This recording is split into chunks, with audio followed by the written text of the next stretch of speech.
Oke, baiklah, sekarang kita akan lanjut ke bagian spermatogenesis, yaitu proses pembentukan spermanya. Oke, seperti kita ketahui tadi, proses pembentukan sperma itu terjadi di dalam si testis ya, di dalam si testis. Tadi saya katakan bahwa di dalam testis tempat pembentukan si sperma itu ada salurannya. Saluran yang lebih kecil di dalam testis nanti. Jadi kalau ada kita ambil nanti satu saluran dari sini misalnya yang menghubungkannya. Saluran ini kita sebutlah nanti tubulus seminiferus. Tubulus seminiferus. Oke. Jadi di dalam tubulus seminiferus lah terjadi spermatogenis yang di dalam si testis tersebut. Oke, kita lihat nanti bagaimana proses pembentukan dari si sperma tersebut. Oke. Yang pertama nanti ada kita sebutlah ini yang namanya spermatogonium atau spermatogonia, itu sama saja. Jadi nanti si spermatogonia ini atau si spermatogonium inilah yang dia akan membelah, membelah menjadi spermatosit yang primer. Kalau yang pertama berarti dia nanti primer, melalui pembelahan yang namanya pembelahan mitosis. Kalau pembelahan mitosis berarti dia nanti sel induk itu sama dengan sel anaknya. Induk dan anak nanti sama saja. Jadi kalau kita sebut ini nanti 2N diploid, berarti hasilnya juga akan 2N. Jadi dia juga diploid. Lalu spermatosit primer dia akan membelah menjadi 2 melalui pembelahan yang kita kenal dengan meiosis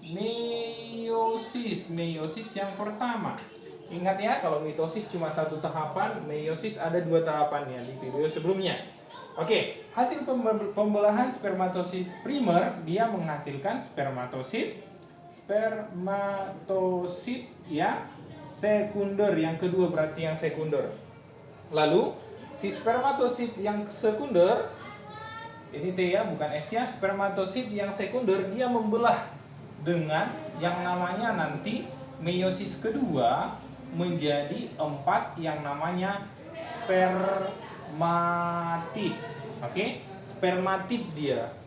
Jadi pembelahannya namanya meiosis yang kedua.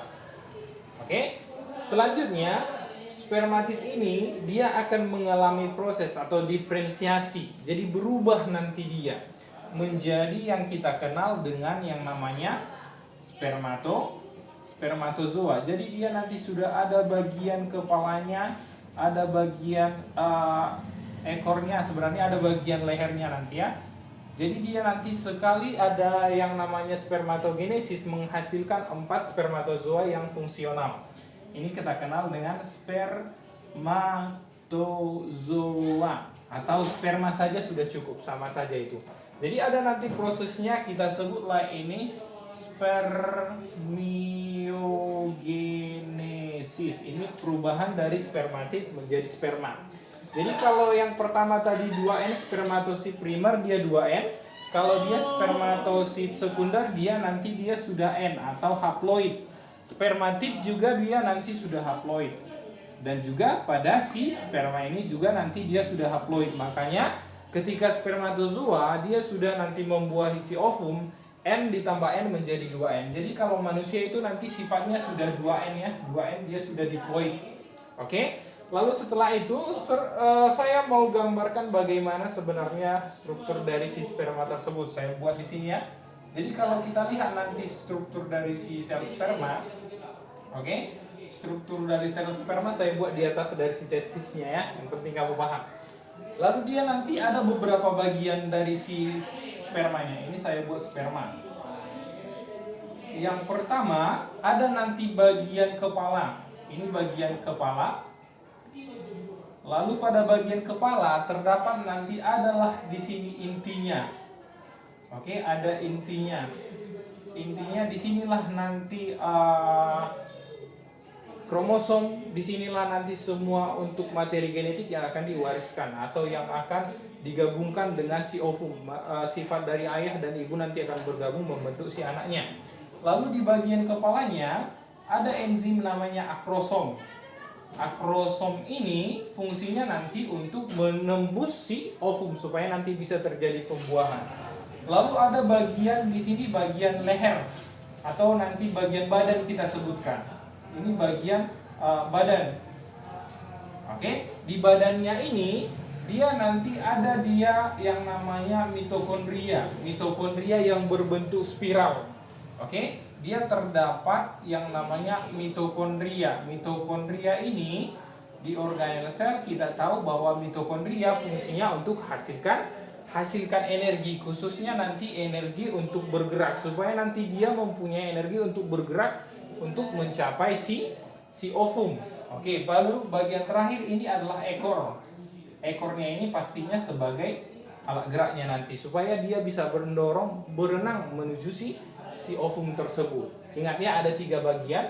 Bagian kepala di mana di situ nanti ada intinya, inti selnya, atau di sana nanti kita temukan bagian dari materi genetik. DNA-nya nanti ada di sana. Sifat-sifat yang akan diwariskan ada di sana. Lalu pada bagian badannya terdapat mitokondria. Mitokondria fungsinya untuk hasilkan energi untuk pergerakannya. Lalu ekornya inilah dia sebagai alat geraknya. Beginilah dia nanti bentuk dari sel sperma tersebut. Ingat kembali spermatogenesis mulai dari spermatogonium atau spermatogonia sama saja. Mengalami mitosis menghasilkan spermatosit primer. Lalu dia si spermatosit primer mengalami meiosis pertama menghasilkan spermatosit kedua. Lalu dia nanti mengalami meiosis yang kedua menghasilkan spermatid.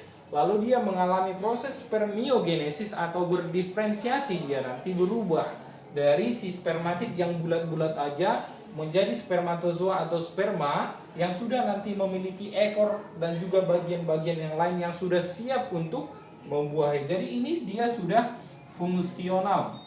Fungsional maksudnya berarti dia siap digunakan untuk pembuahan, untuk membuahi dia nanti.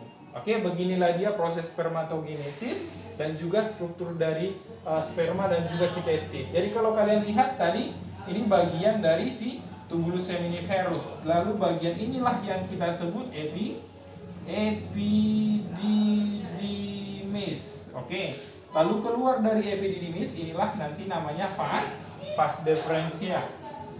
Vas deferen. Oke. Beginilah dia struktur dari si testis dan juga struktur dari si sperma tersebut. Oke, sampai di sini pembahasan kita. Sampai jumpa.